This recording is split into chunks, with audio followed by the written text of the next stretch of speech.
A'udzu billahi minasyaitonir rajim. Bismillahirrahmanirrahim. Assalamualaikum warahmatullahi wabarakatuh.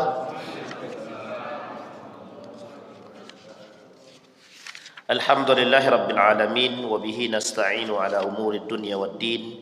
Wassalatu wassalamu ala asyrafil anbiya'i wal mursalin wa ala alihi wa sahbihi ajma'in.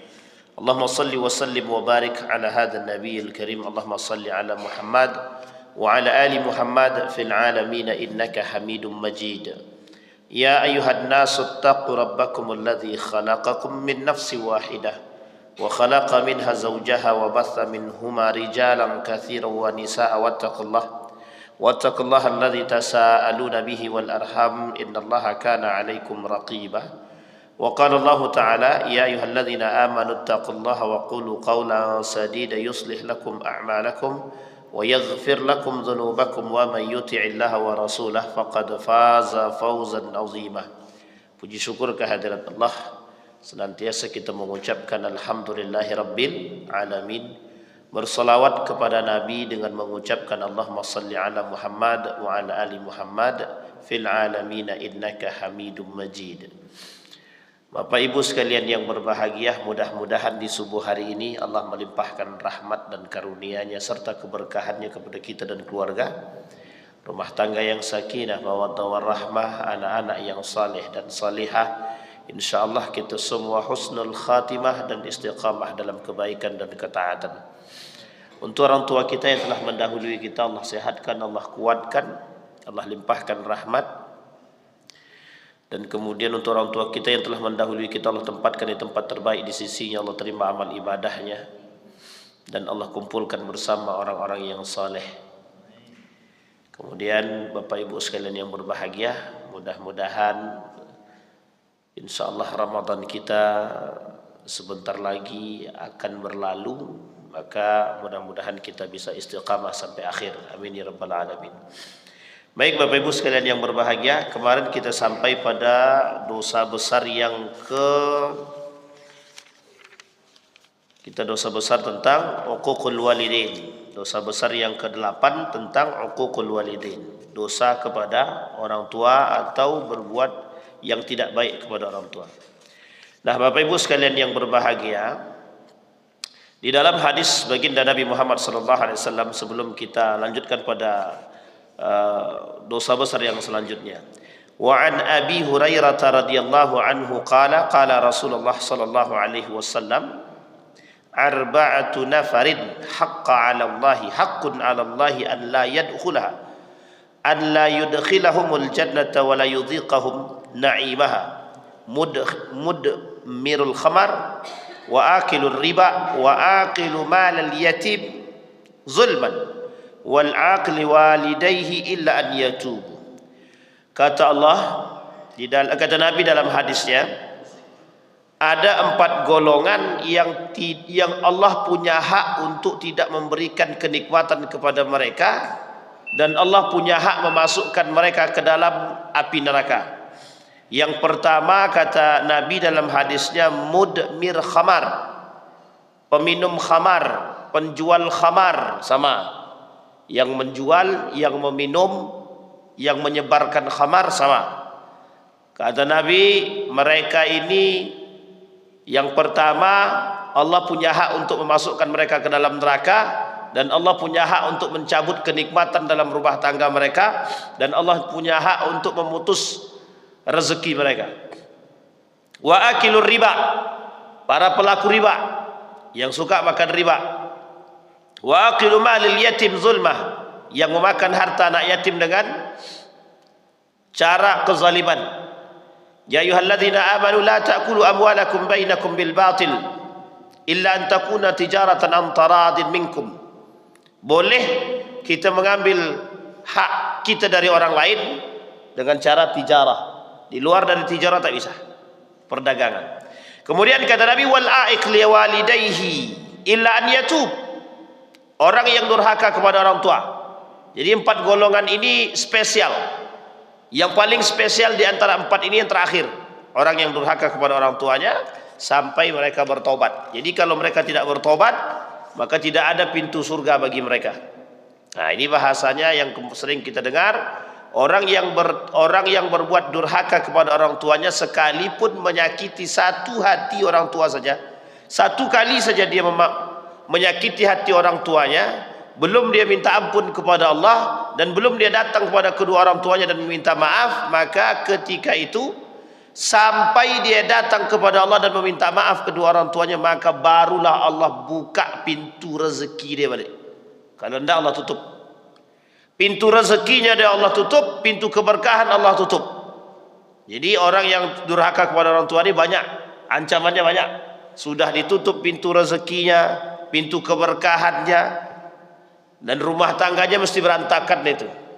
Maka Bapak Ibu, kalau mau lihat rumah tangga seseorang itu bagus, perhatikan yang pertama, perhatikan solatnya. Kalau baik solatnya tapi masih hancur rumah tangganya, tengok yang kedua, bagaimana hubungan dia dengan orang tuanya. Kalau baik hubungannya dengan orang tuanya, baik solatnya, masih hancur juga rumah tangga dia, berarti yang ketiga, mesti yang dimakan dia tak halal, yang haram. Nah, ketiga ini Bapak Ibu, itu bisa menyebabkan hancur rumah tangga seseorang dan ditarik oleh Allah keberkahannya, ditarik oleh Allah keberkahannya, dan itu menjadi ancaman Allah sudah, karena itu pasti Allah perangi. Itu dosa besar yang ke-8. Sekarang Bapak Ibu kita masuk dosa besar yang ke-9, al-kabiratut tasi'ah. Adapun dosa besar yang ke-9, kata Syamsuddin Az-Zahabi, hajrul aqarib, memutuskan tali silaturahim, termasuk bagian daripada dosa besar. Maka kenapa Nabi bilang dalam hadisnya, Allah tidak mau menerima ibadah seseorang yang masih punya masalah dengan tetangga. Jadi yang puasa sudah sampai 24, ini dah mau masuk 25. Kalau masih ada yang dari awal kemarin belum menyambung silaturahim dengan orang yang sama-sama sakit hati, kedua-duanya tak Allah terima itu ibadah puasanya, tidak Allah terima. Kata Nabi, khamsun yuftirna saim, 5 perkara yang menyebabkan batal daripada pahala puasa. Satu diantaranya qati'ur rahim, orang yang memutuskan tali silaturahim. Nah, itu tolong yang jangan sampai Ramadan kita sia-sia. Apa kata Allah di dalam Al-Quran? Wattaqullaha alladzi tasaaluna bihi wal arham. Bertakwalah kalian dan takutlah kalian kepada Allah. Alladzi tasaaluna bihi wal arham. Siapa mereka orang-orang yang beriman ini? Dan termasuk orang-orang yang bertakwa itu orang-orang yang tetap menjaga silaturahim, orang-orang yang tetap menjaga kebaikan kepada tetangga. Bahkan Allah sebut dan Nabi sebut dalam hadisnya, man kana yu'minu billahi wal yaumil akhir falyukrim jarahu.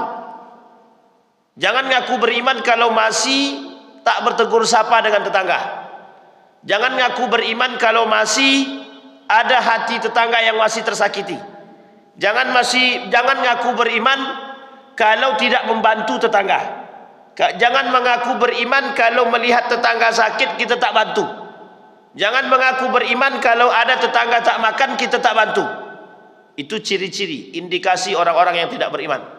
Sampai dikatakan dalam riwayat yang lain, kalau ada seorang mukmin melihat saudara dia, baik tetangganya atau akarib yang lain, merasakan kesakitan dan merasakan kelaparan sementara dia makan dalam keadaan kenyang dan dalam keadaan sehat, maka sesungguhnya ketika itu dia sedang tidak beriman. Nah, ini Bapak Ibu. Jadi orang yang sedang tidak beriman, kalau dia tampak saudara dia, nah kata Nabi begini, memang di akhir zaman itu begitu kondisinya. Orang-orang tidak lagi memiliki perhatian kepada sesama. Jadi perhatian dia terhadap yang lain itu hilang. Perhatian dia itu terhadap yang lain hilang. Saudaraku nak ke masjid, itu urusan dia, tak ada urusan aku.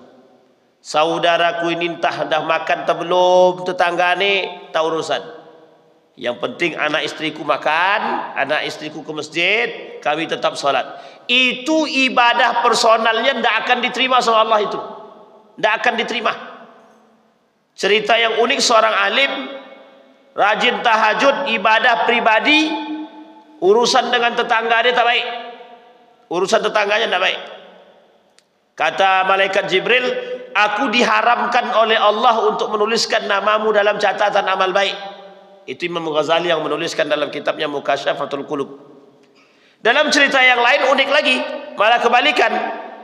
Seorang peminum khamar, pejudi, pemaksiat, mimpi seorang ulama dari Syam itu bertemu dengan Nabi.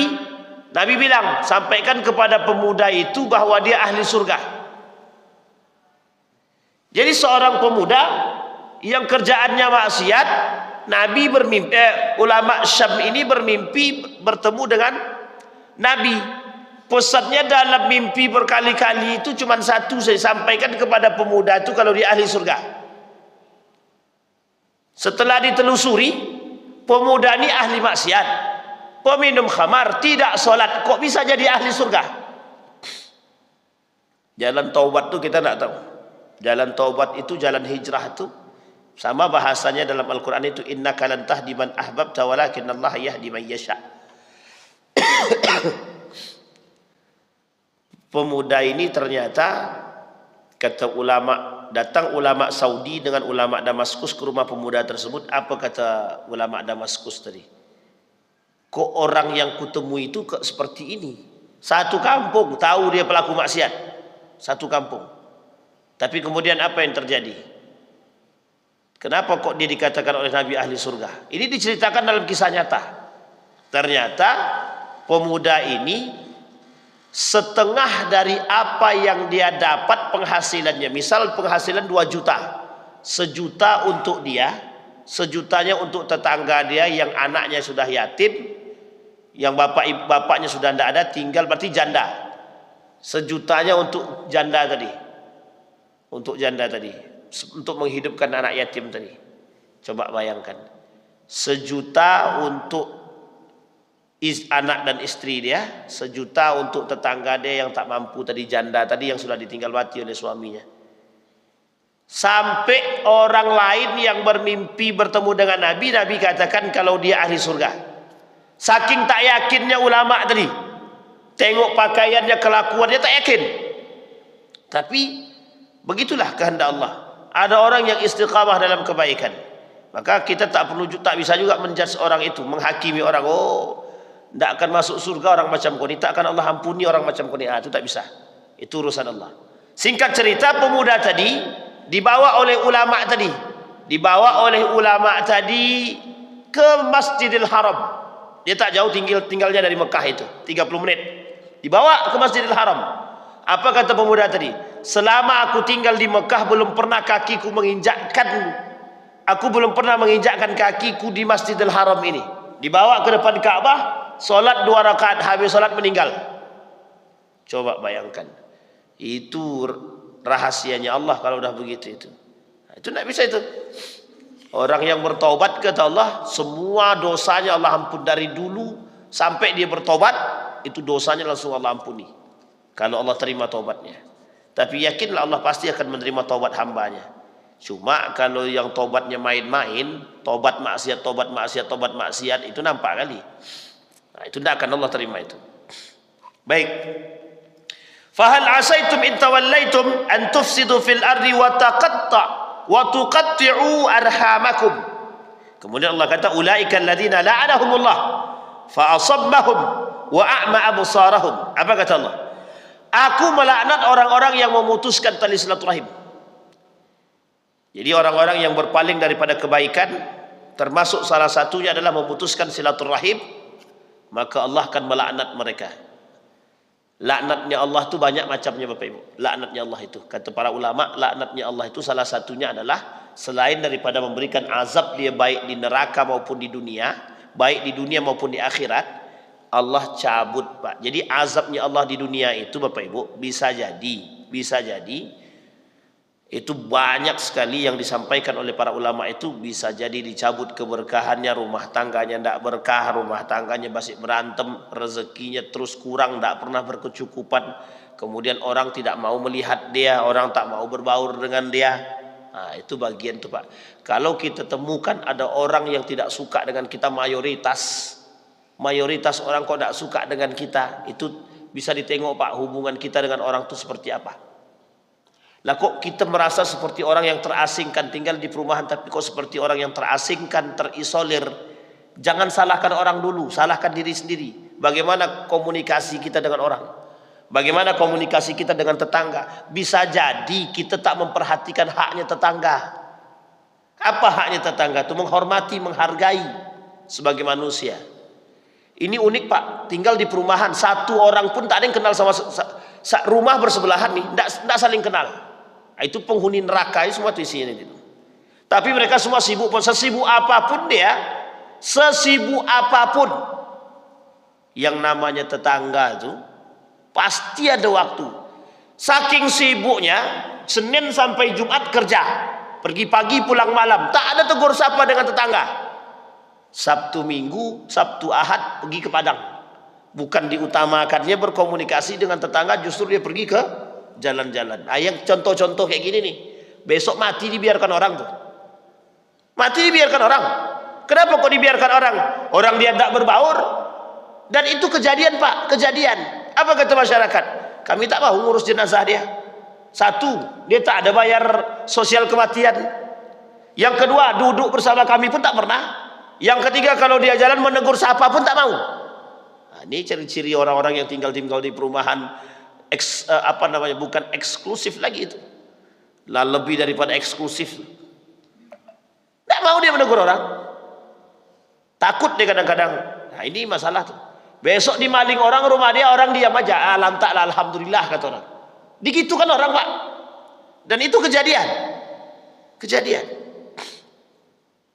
Jadi Allah angkat itu keberkahan itu dari rumah mereka itu. Dan Allah buat dia seolah-olah sendiri saja.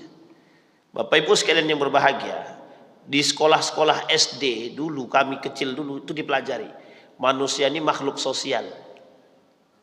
Ternyata itu bukan hanya dalam ilmu luar, begitu juga dijaga, begitu juga lah Islam menjaga. Bayangkan Islam itu kalau kita masak, tercium sampai rumah yang terakhir, rumah 40, nah kita kasih itu kuah-kuah. Bukan kuahnya aja sama isi juga. Kalau cuma kuahnya saja, itu niat betul tak mau ngasih orang.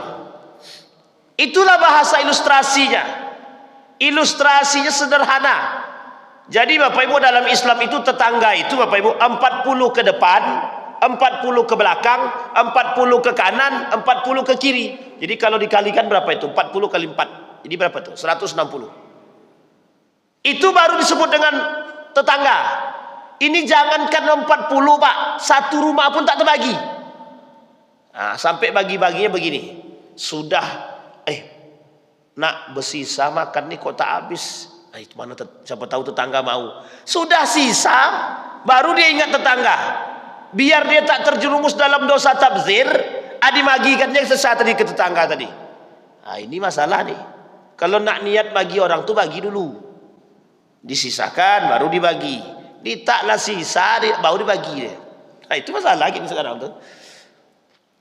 Jadi untuk membuat biar dia tak terjerumus dalam dosa tabzir, bagi aja lah tetangga. Siapa tahu tetangga mau.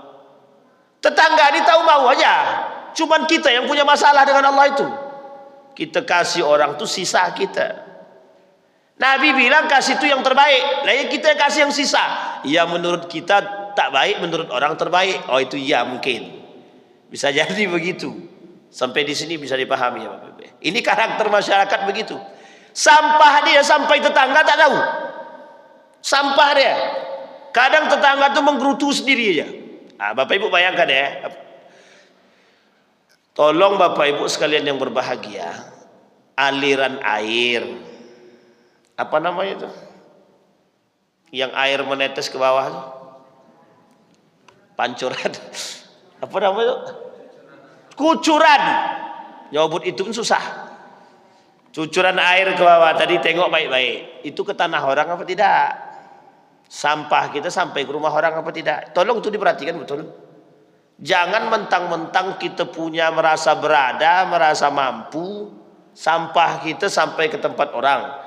Yang kedua, punya pohon, pohon itu samping rumah tetangga, sampailah daun-daun untuk rumah tetangga. Boro-boro nak membantu membersihkan, justru kalau tetangga menasehati dimarahkan dia tetangga itu. Hak-hak aku, pohon-pohon aku. Kalau begitu besok ada tetangga begitu potong pohonnya itu, tidak akan masuk dosa, tidak akan berdosa, tidak akan berdosa. Nah, itulah bahasa kasarnya lagi sekarang tuh.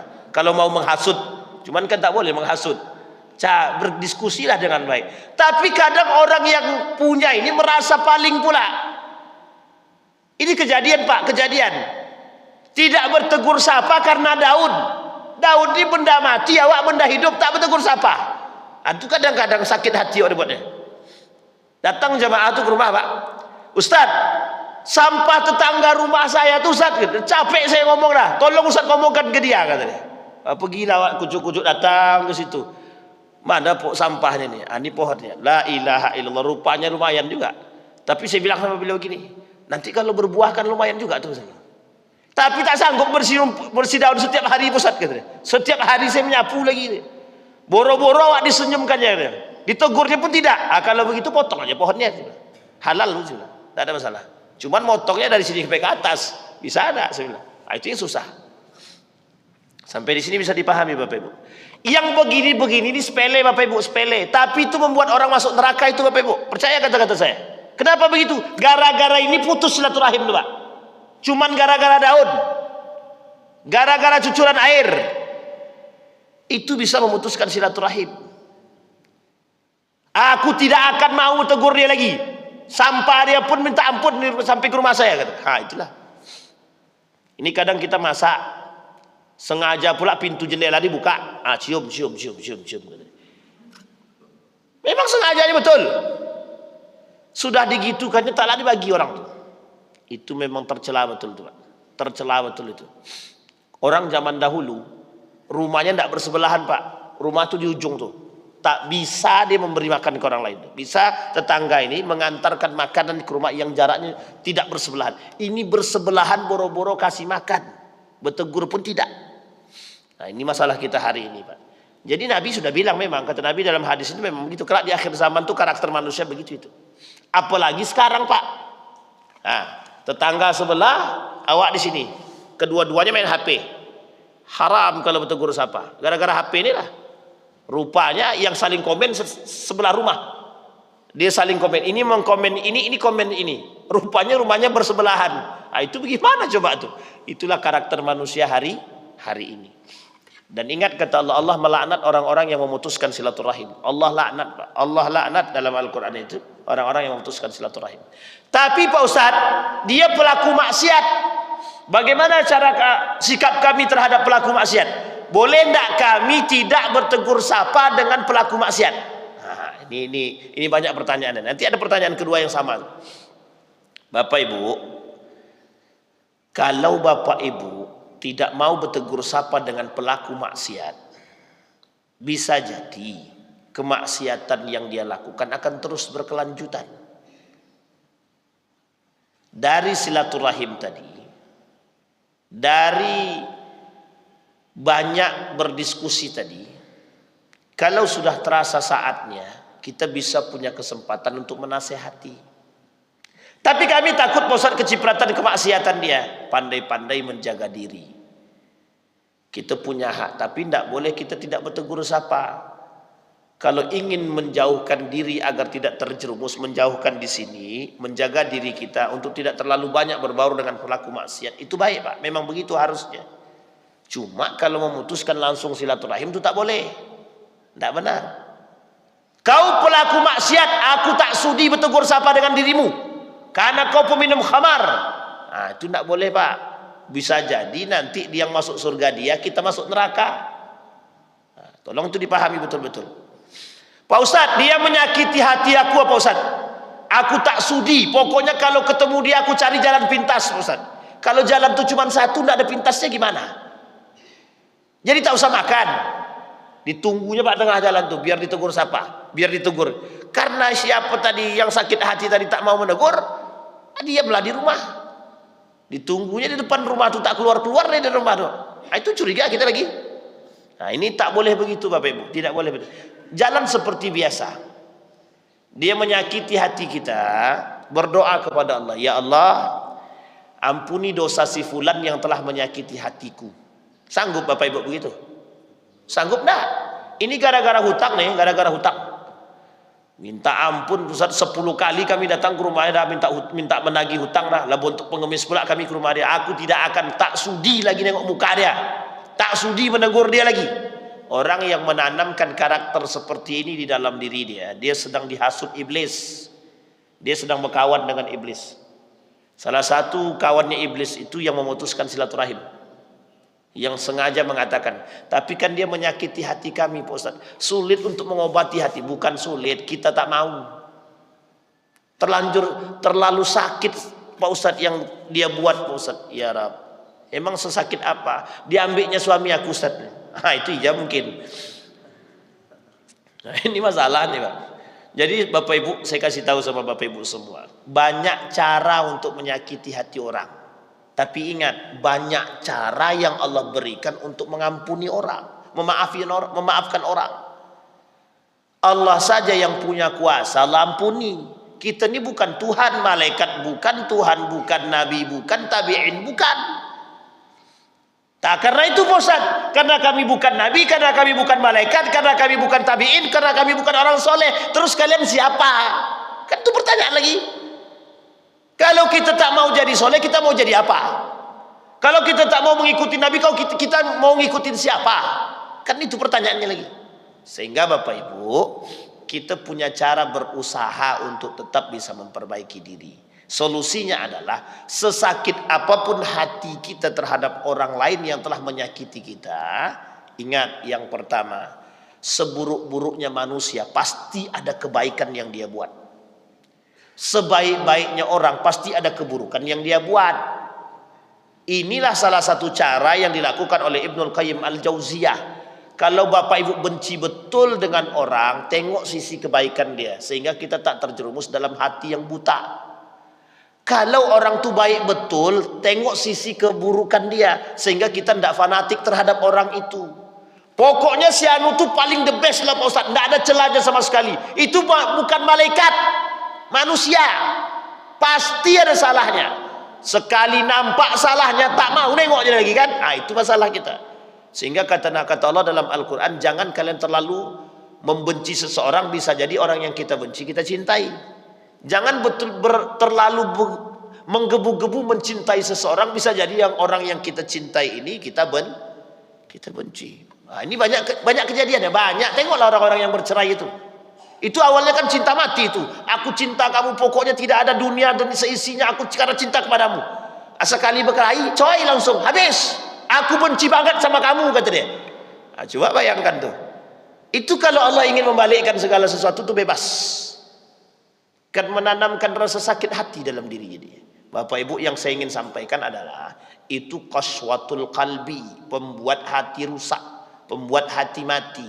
Membenci orang, tak suka dengan orang, itu menyebabkan mata hati kita dimatikan oleh Allah.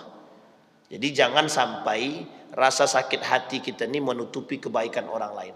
Tidak ada manusia itu Bapak Ibu, saya kasih tahu Bapak Ibu semua, tidak ada manusia di muka bumi ini nih yang tidak pernah melakukan kebaikan, itu tidak ada. Seburuk apapun perbuatan dia, pasti dia pernah melakukan kebaikan. Itu contohnya. Sakit hati awak dibuatnya, tapi tengok kebaikan dia. Tidak semuanya Bapak Ibu.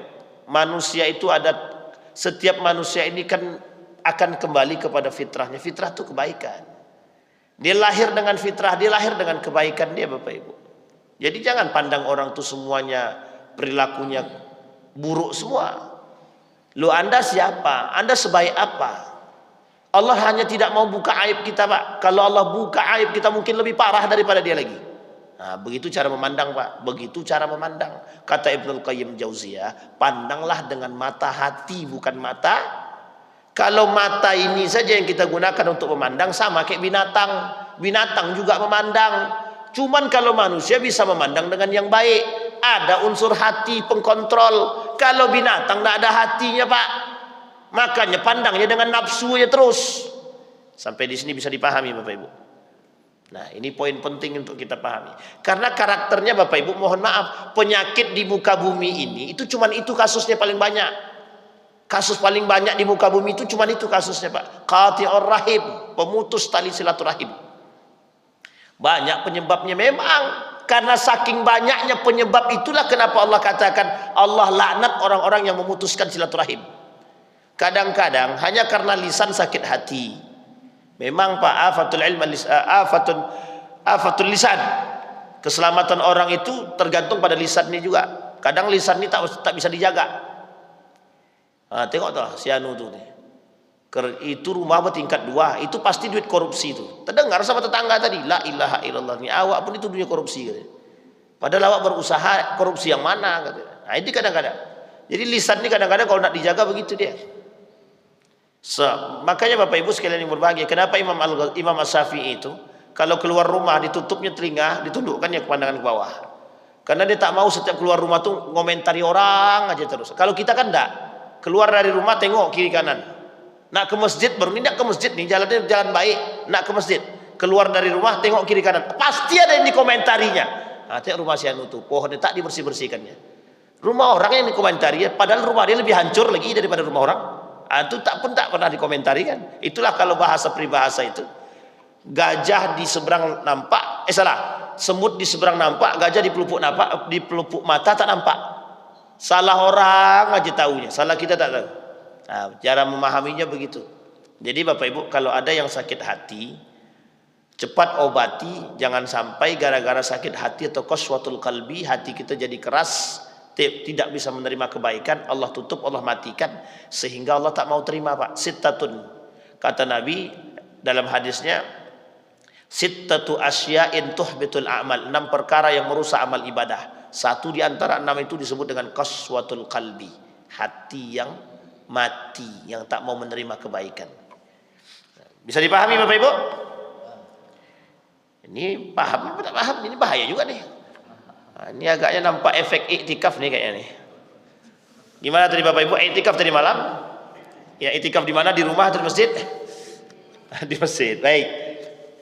Kemudian kata Nabi dalam hadis kursinya, qala Nabi sallallahu alaihi wasallam, wa yaqulu Allah taala An-Rahman wa hiya Ar-Rahim, faman wasalaha wasaltuhu wa man qata'aha qata'tuhu, kata Allah. Kata Allah dalam hadis kursinya, aku ni maha pengasih lagi maha penyayang. Kalau ada orang yang menyambung silaturahim, maka aku menyambungkan silaturahimku kepada dia. Kalau ada orang yang memutuskan silaturahim, maka aku memutuskan silaturahimku, kata dia. Aku juga putuskan, kata Allah. Nah, kalau Allah sudah memutuskan pada kalimat qata'tuhu, aku putuskan, kata Allah, itu yang diputuskan oleh Allah itu adalah keberkahan. Yang Allah putuskan keberkahan. Karena tidak bisa bersamaan keberkahan dengan keberkahan dengan kemaksiatan, dengan laknat itu tidak bisa bersamaan, Bapak Ibu. Jadi itu harus perlu kita pahami.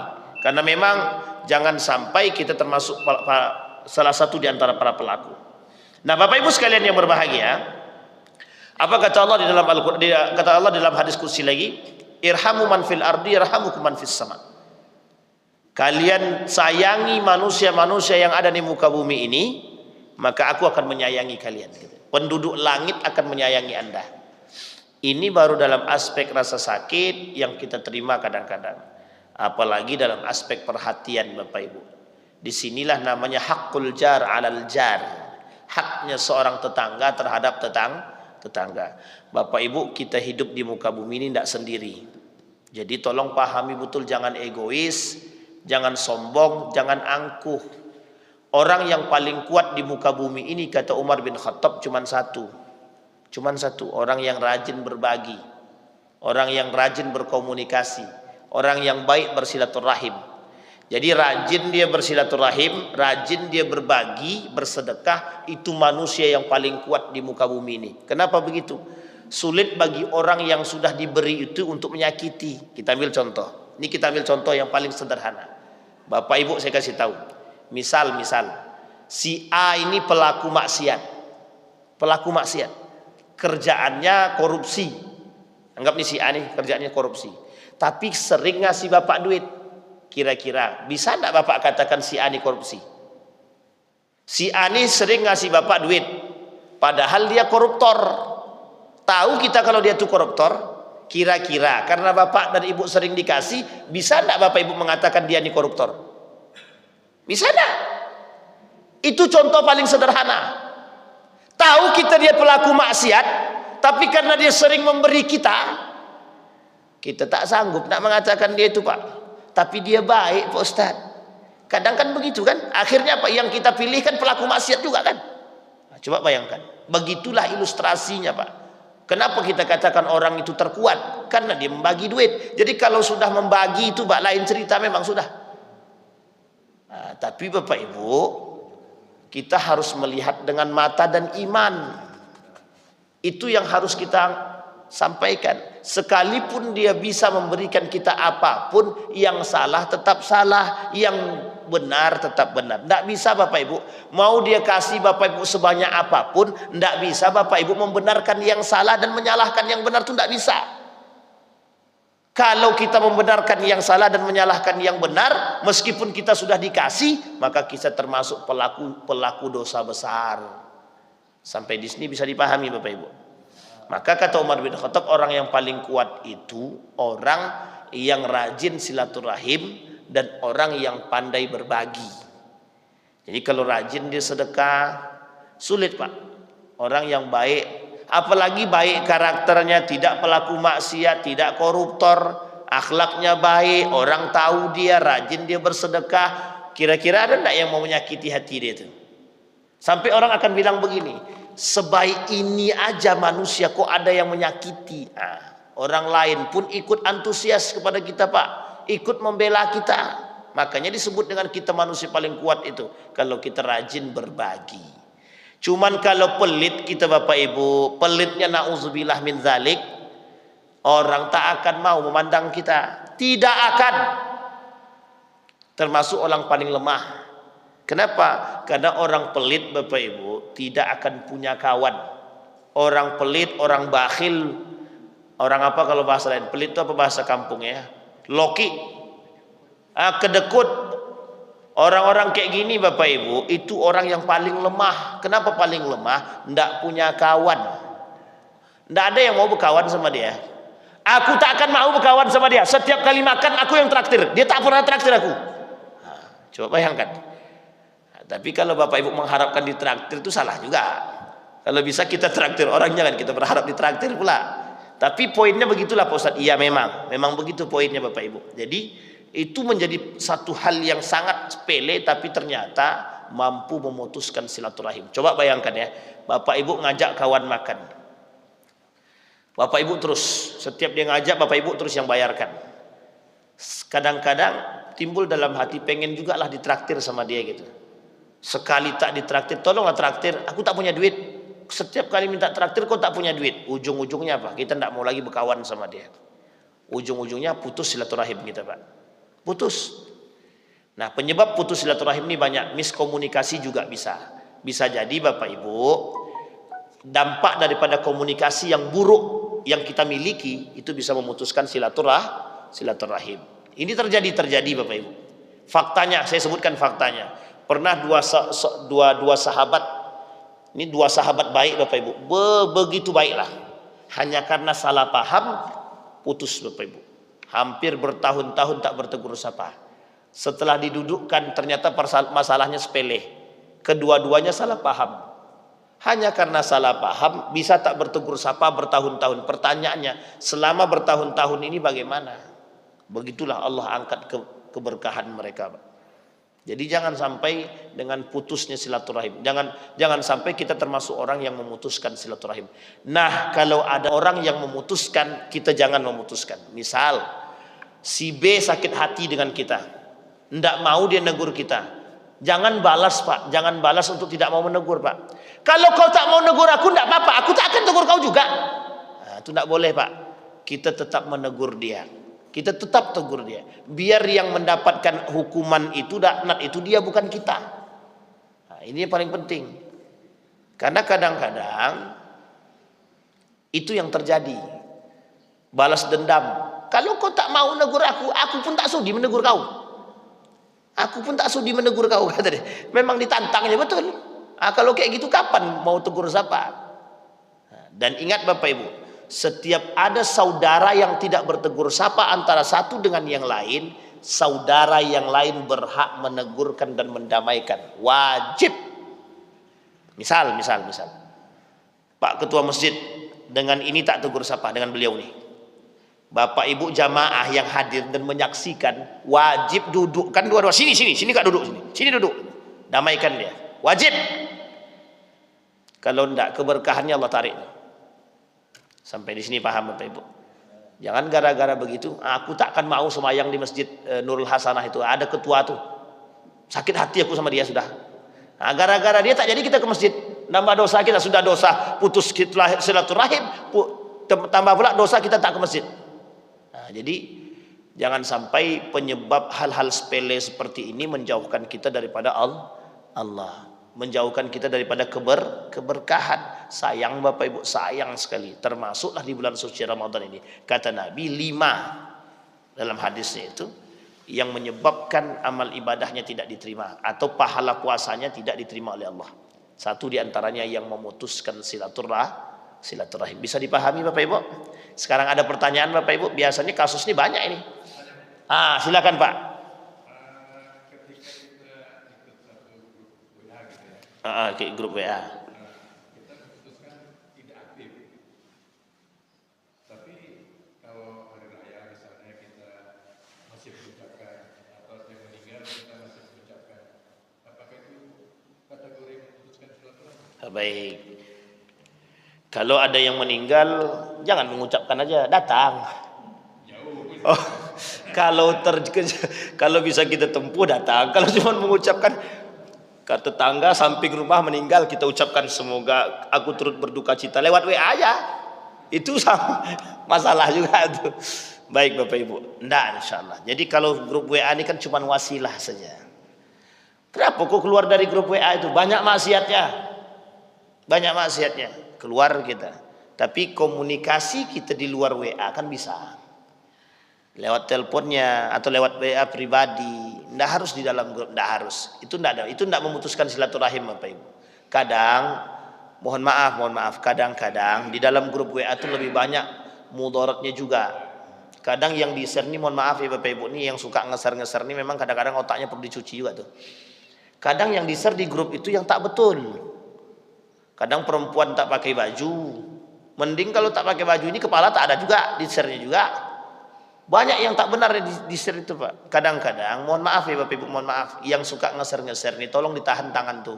Besok pertanggungjawabannya di akhirat susah besok. Yang kita share kadang tak benar.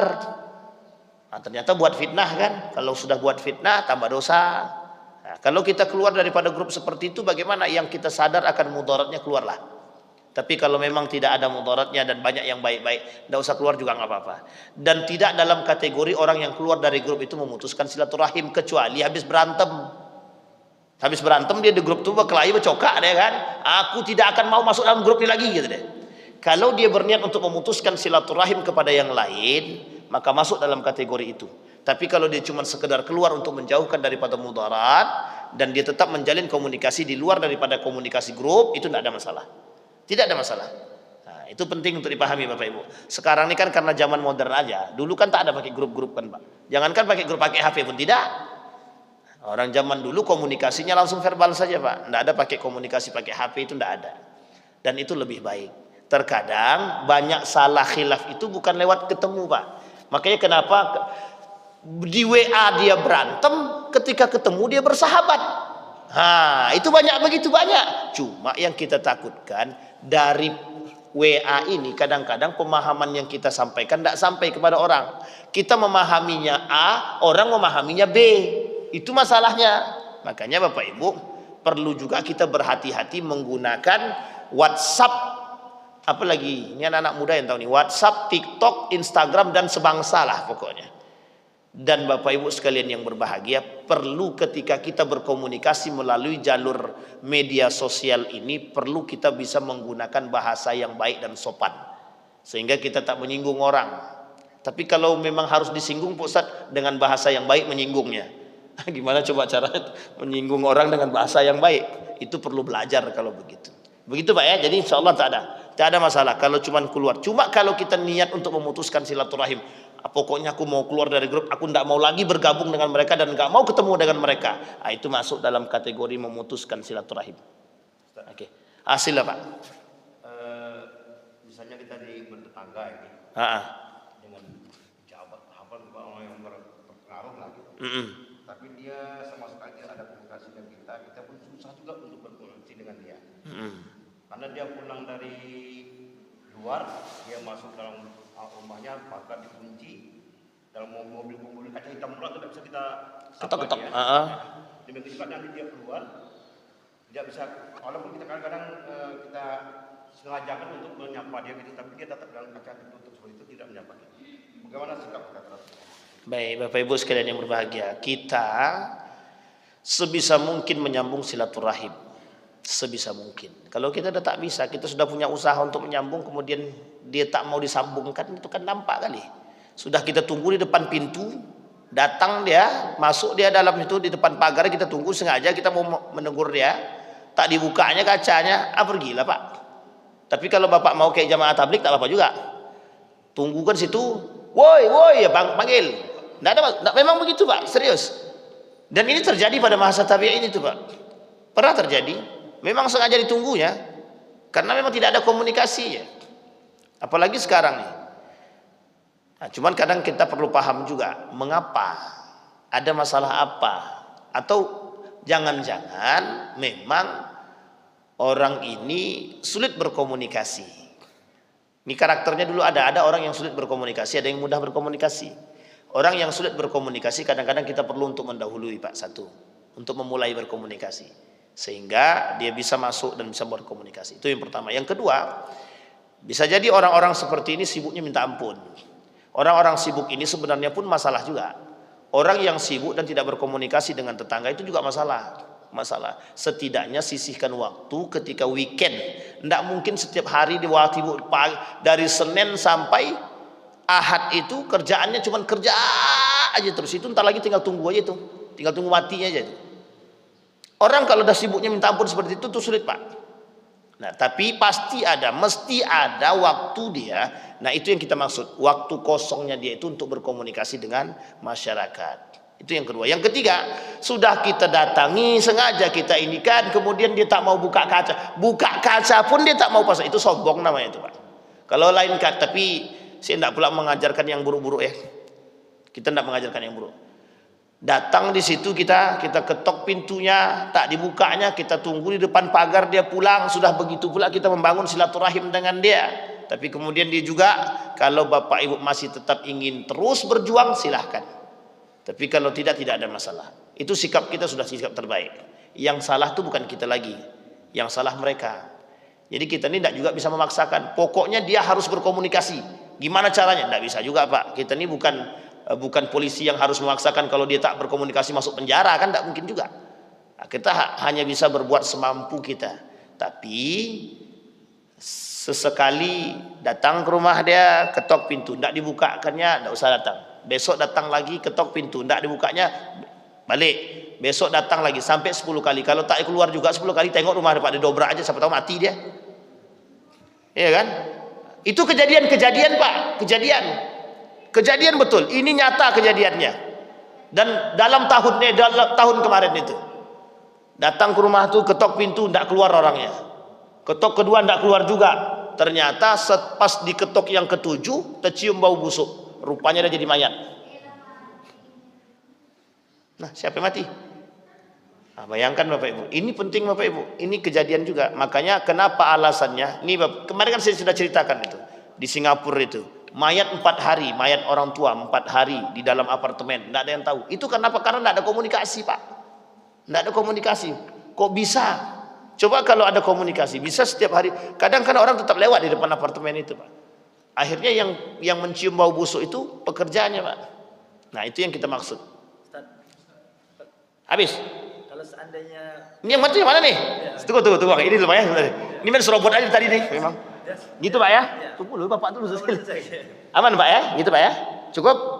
Nah, gimana Bang? Ustaz, seandainya dia pernah bersinggungan, ya enggak? Singgungan apa dulu nih? Istilahnya bermasalah lah. Iya, terus. Terus rupanya abis itu pindah orang tuh, enggak ditemui lagi. Ya. Terus? Ya apa datang ke rumah dia? Ya rumah tahu ya.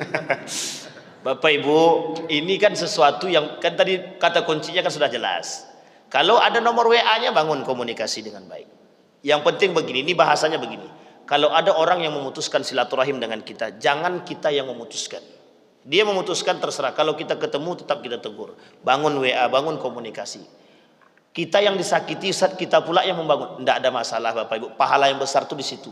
Pahala yang paling besar di situ. Kita yang salah, kita yang memaafkan. Coba bayangkan tuh. Pak, kita yang benar, kita yang memaafkan. Itu kan bagus begitu. Sudah kita yang dicaci makinya, kita pula yang datang minta maaf. Naik apanya Ustaz? Enggak, level kita di hadapan Allah lebih tinggi Bapak Ibu. Lebih tinggi. Enggak usah takut, enggak usah khawatir. Niat minta maaf dah ada, cuman iya betul. Saya paham maksud Abang tuh. Niat minta maafnya sudah ada. Cuman orangnya ada ketelanjur pindah. Kalau ada bisa komunikasi, tengok, cari Facebooknya, cari Instagramnya, kemana dia pindah. Kalau memang bisa komunikasi dijangkau melalui komunikasi Facebook, si fulan maafkan aku ya kalau dulu aku pernah menyakiti hatimu. Nah, ya selesai. Tapi ingat ya, ini bukan sama mantan. Kalau sama mantan lain masalahnya besok nih. Berkelahi rumah tangga besok rusak. Ini penting nih Pak. Batasan dalam komunikasi ini penting juga dipahami. Kadang ada yang mau memahami, ada yang tidak. Tapi kalau lah tua-tua kan bisa dipahami lah maksud saya. Itu Bang ya. Itu penting Bang. Karena memang pertanyaannya banyak sama. Kalau si anu tuh kami pernah sakit hati sama dia Ustaz, tapi dia sudah kabur, udah jauh, tak kemana. Niatkan kepada Allah, ya Allah, hamba dulu pernah menyakiti hati seseorang, kami bertobat ya Allah. Bertobat dulu yang paling pertama, kata Imam Al-Ghazali itu bertobat dulu. Setelah dia bertobat, kemudian berusaha mencari. Kalau tidak ketemu ya sudah, pasrahkan sama Allah. Nanti kalau ketemu tegur. Itu penting. Biasanya Bapak Ibu butuh waktu. Ada yang begitu, ada. Itulah lama. Dulu aja sakit hati, sekarang tidak lagi. Karena dia sudah melupakan itu.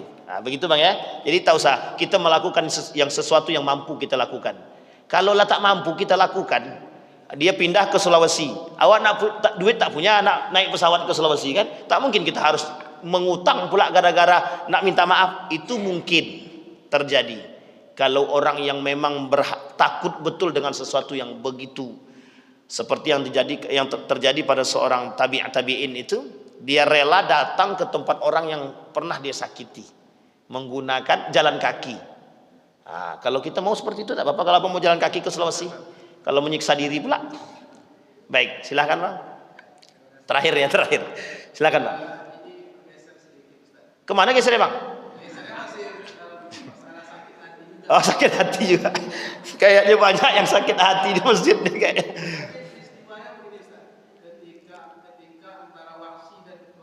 Ya, betul. Betul. Membunuh pamannya.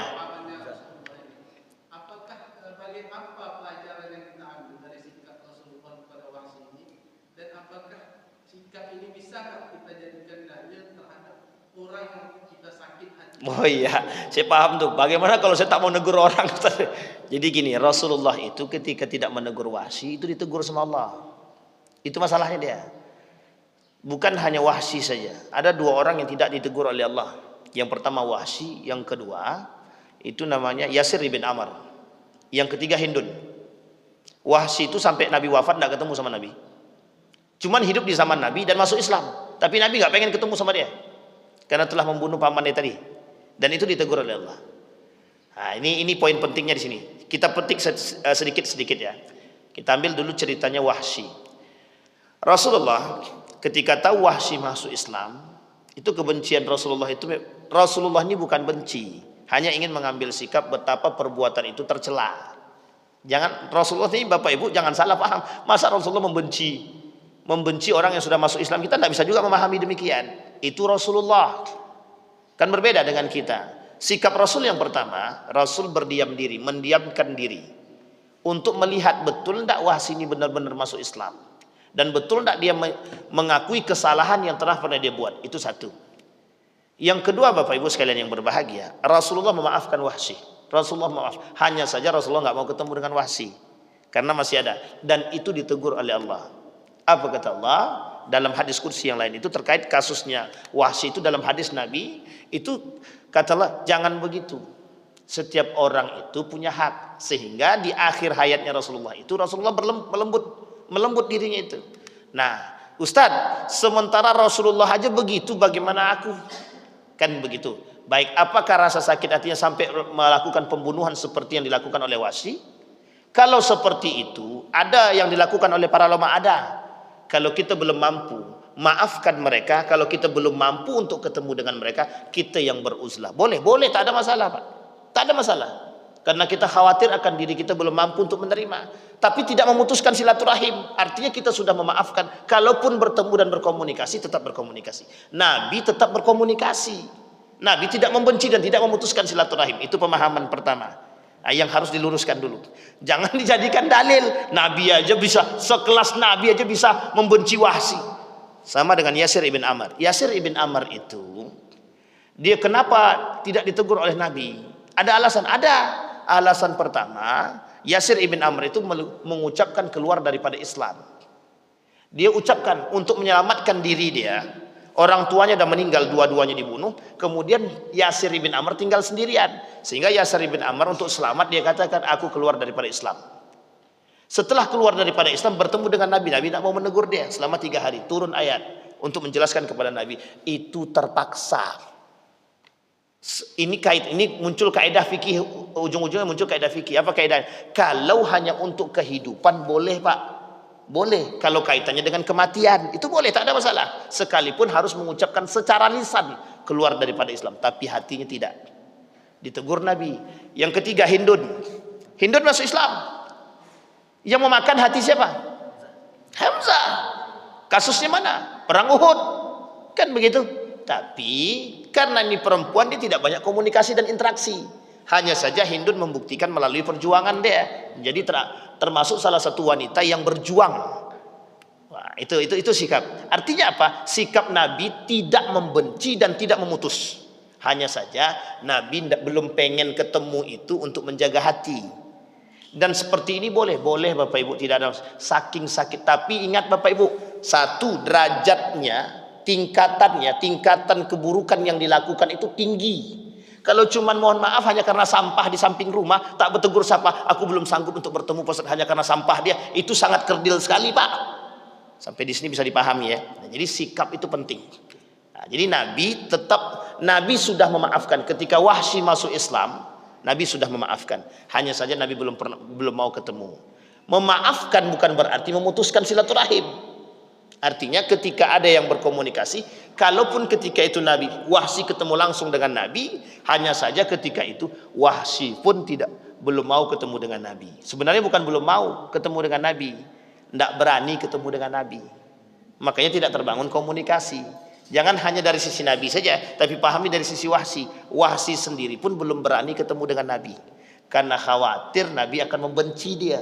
Dan yang ditakutkan oleh para sahabat ketika itu, kalau Nabi membenci berarti ada masalah. Tapi apakah Nabi membenci? Tidak. Nabi tak membenci. Itulah kenapa turun kalimat man yuhajir fi sabilillah yajid fil ardi muragaman katsira wasa'ah itu. Itulah alasannya kenapa persoalan hijrah tadi. Ada orang yang menuju kebaikan lah, kok kita tolak? Kan tidak mungkin. Nah, itu dia. Poin pentingnya di situ. Baik, Bang ya, paham ya, Bang ya? Jadi sikap kita seperti apa? Jika kita, yang pertama, wajib memaafkan orang yang minta maaf. Wajib. Berarti kalau kita sudah memaafkan, sudah selesai urusannya. Seharusnya sudah selesai. Cuman untuk menerima kembali kebaikan itu mungkin butuh waktu. Oh, itu mungkin. Itu manusiawi, Pak. Manusiawi. Itu yang disebut dengan sifat kemanusiaan. Itu tidak ada masalah. Bisa dipahami Bapak Ibu? Hanya saja jangan diputus. Pokoknya aku tak mau. Terserah dia bagaimana, aku tidak akan mau berkomunikasi dan tak mau nengok muka dia lagi. Nah, itu masalah. Itu masalah betul. Nah, baik, saya kira itu saja Bapak Ibu. Mudah-mudahan ada manfaat bagi kita semua. Kita berdoa kepada Allah. A'udzubillahi minasyaitonirrajim. Bismillahirrahmanirrahim. Alhamdulillahirabbil alamin. Hamdas syakirin, hamdan na'imin, hamdan yuwafi ni'amahu wa yukafi mazidah. Ya Rabbana lakal hamdu kama yanbaghi li jalali wajhikal karim wa 'azimi sultanik. Allahumma shalli ala Muhammad وعلى آل محمد في العالمين إنك حميد مجيد يا حي يا قيوم يا فتاح يا عليم يا عزيز يا غفار يا رب العالمين اللهم فقهنا في الدين وعلمنا التأويل اللهم أعنا على ذكرك وشكرك وحسن عبادتك اللهم انفعنا بما علمتنا وارزقنا علوما تنفعنا في الدين والدنيا والآخرة اللهم اغفر لنا ذنوبنا وذنوب والدينا وارحمهما كما ربيانا صغرا اللهم اغفر لنا ذنوبنا وكفر عنا سيئاتنا وتوفنا مع الأبرار يا عزيز يا غفار يا رب العالمين اللهم اغفر لهم وارحمهم وعافيهم واعف عنهم وأكرم نزولهم وواسع مدخلهم واجعل الجنة مثواهم ربنا آتنا في الدنيا حسنة وفي الآخرة حسنة وقنا عذاب النار والحمد لله رب العالمين السلام عليكم ورحمة الله وبركاته